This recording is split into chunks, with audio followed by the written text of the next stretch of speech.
नमस्कार, श्री स्वामी समर्थ। वैशालीज किचनमध्ये तुमचं खूप खूप स्वागत आहे। आज आपण चाट चटणी बनवणार आहोत। तीही खजूर, गूळ आणि चिंच याची बनवणार आहोत आणि ती चटणी कशी बनवायची आणि स्टोरेज कशी करायची ते दाखवणार आहे, कारण ही चटणी आपली महिनाभर फ्रीजमध्ये सहज राहते। चला तर मग आपण आपल्या रेसिपीला सुरुवात करूया। हे परफेक्ट माप सांगते मी। 50 ग्रॅम चिंच घेतली, त्याच्यामध्ये गरम पाणी ओतलं आणि 15 मिनिटं बाजूला ठेवलं। इथे 200 ग्रॅम खजूर घेतलेला आहे, तोही आपल्याला पातेल्यामध्ये काढून घ्यायचं, गरम पाणी टाकायचं आणि तेही आपल्याला 15 ते 20 मिनिटं बाजूला ठेवून द्यायचं भिजण्यासाठी। इथे आता आपली चिंच छान भिजली गेलेली आहे बघा, याप्रमाणे। तसाच आपला खजूरही छान भिजला गेला आहे याप्रमाणे। आता आपण एक मोठं भांडं घ्यायचं, त्याच्यावरती मी चाळण ठेवलेली आहे आणि चाळणीमध्ये खजूर आणि चिंच हे मी चाळणीमध्ये टाकून मॅश करून घेणार आहे, की जेणेकरून त्या चाळणीच्या खालून छान असा पल्प मिळतो आपल्याला। याप्रमाणे बघा, दोन्ही पल्प इथे एकत्र केलेले आहे।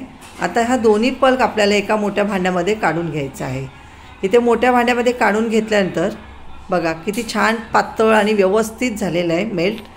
आता ह्याच्यामध्ये आपल्याला अर्धा किलो गूळ घ्यायचा आहे। 50 ग्रॅम चिंच, 200 ग्रॅम खजूर आणि अर्धा किलो गूळ आणि अर्धा लिटर पाणी टाकलं त्याच्यामध्ये।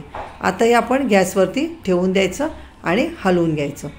छान हलवलं की याप्रमाणे मेल्ट होतं आणि वरती जी पांढरी जे फेस येतो तो आपल्याला काढून टाकायचा आहे।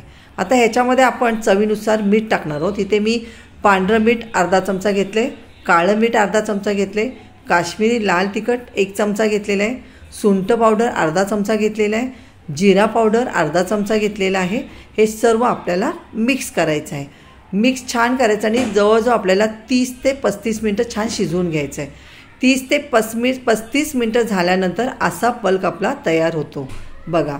याप्रमाणे आपला पल्प तयार झालेला आहे। एकदम मीडियम गॅसवरती आपल्याला हा तयार करायचा आहे।